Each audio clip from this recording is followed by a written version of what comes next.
अस्सलाम वालेकुम, सत श्री अकाल, नमस्ते। ईरान ने इजराइल पर हमला कर दिया है और जिसकी वजह से इजराइल दहल चुका है। इजराइल का आयरन डोम भी इन मिसाइलों को नहीं रोक पाया और ये मिसाइलें सीधी इजराइल में जाकर गिरी हैं। ईरान के लोग खुशी जाहिर करने के लिए रोड पर प्रदर्शन कर रहे हैं। यह ईरान की बहुत बड़ी जीत है। ईरान ने अपना बदला ले लिया है इजराइल से। ये बताया जा रहा है कि इजराइल का हाल भी सीरिया जैसा हो गया है।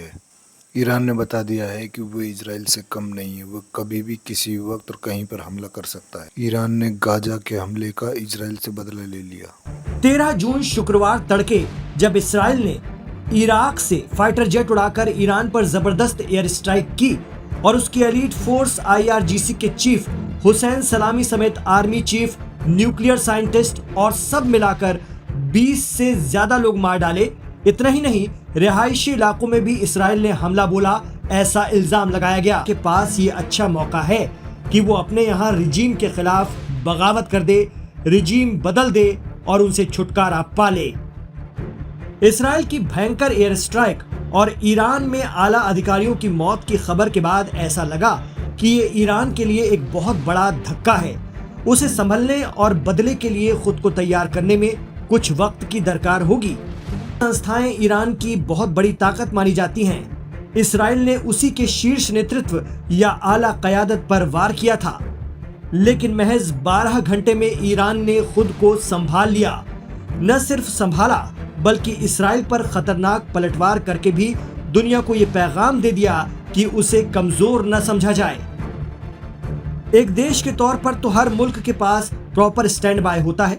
किसी बड़े ओहदे पर नेतृत्व कर रहे शख्स की मौत के बाद उसके नायब आगे किए जाते हैं, लेकिन ईरान ने महज कुछ ही घंटों में इसे भी पूरा किया। IRGC की कमान मेजर जनरल मोहम्मद पाकपुर को दी गई, जबकि ईरानी फौज के chief major general Aamir Hatami बनाए गए।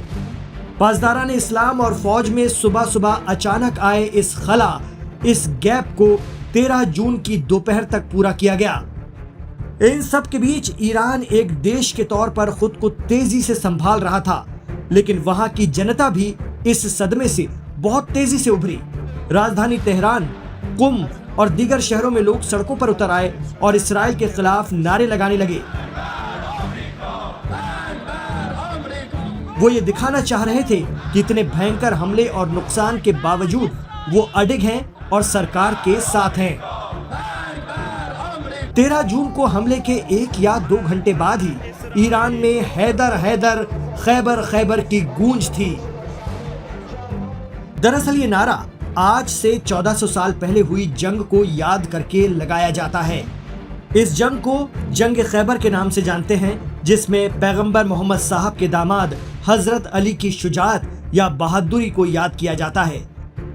उन्होंने अपने दम पर खैबर के मजबूत किले फतह किए थे और मक्का के करीब खैबर की जंग मुसलमानों की तवारीख में टर्निंग पॉइंट साबित हुई थी।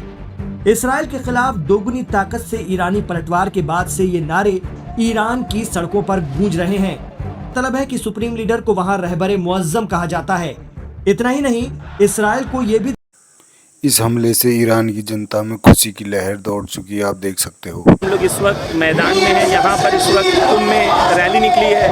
आप देखें, नमाज जुमा के बाद हज़ारों की तादाद में यहाँ लोग मौजूद हैं और ये जुलूस जहाँ तक आपकी नज़र जाएगी वहाँ तक आपको लोग ही नज़र आएंगे।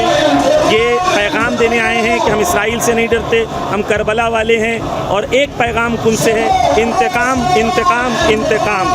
सिर्फ कुम का एक पैगाम है, इंतकाम वस्सलाम। हालात ये हैं कि दुनिया भर में सोशल मीडिया पर लोग ईरान की जनता के जज्बे की खुलकर तारीफ कर रहे हैं। लोग लिख रहे हैं कि ईरान ने गजा का इंतकाम ले लिया, ये ऑपरेशन ट्रू प्रॉमिस 3 है। इतना ही नहीं, यमन की राजधानी सना में तो जैसे त्योहार मनाया जा रहा है। लोग 13-14 जून की रात से सड़कों पर हैं। सना में हूती सरकार ने बड़े बड़े स्क्रीन लगवाए हैं, जहां लोग इसराइल पर ईरानी हमलों के वीडियो देख रहे हैं और जश्न मना रहे हैं। दरअसल गजा में इसराइल की आक्रामकता के खिलाफ यमन के हूती या अंसारुल्लाह लगातार हमलावर हैं और वो भी पिछले कई महीनों से इसराइल से जूझ रहे हैं। ऐसे में हूतियों ने ईरान के इस कदम का स्वागत किया है और ईरान के साथ खड़े रहने की बात कही है। अरब खित्ते में यमन ही एकमात्र देश है जो गजा में इस्राएली हमलों के खिलाफ इसराइल के सामने डटा हुआ है। कहा जा रहा है कि ईरान ने इसराइल का खासा नुकसान कर दिया है। एसोसिएटेड प्रेस के जरिए जारी वीडियो बता रहे हैं कि इसराइल की राजधानी तेल अवीव के कुछ इलाके गजा की तरह बन गए हैं। लोगों को शेल्टर में रखा गया है। कई इमारतें पूरी तरह ध्वस्त हो गईं। कहा जा रहा है कि इसराइल की जनता का भी पहली बार इस हद तक तबाही से सामना हुआ है, जब उनके आयरन डोम और आईडीएफ के सुरक्षा कवच बुरी तरह फेल हुए हैं। हमलों का वीडियो भी सामने आया है, जिसमें खौफनाक मंजर देखा जा सकता है।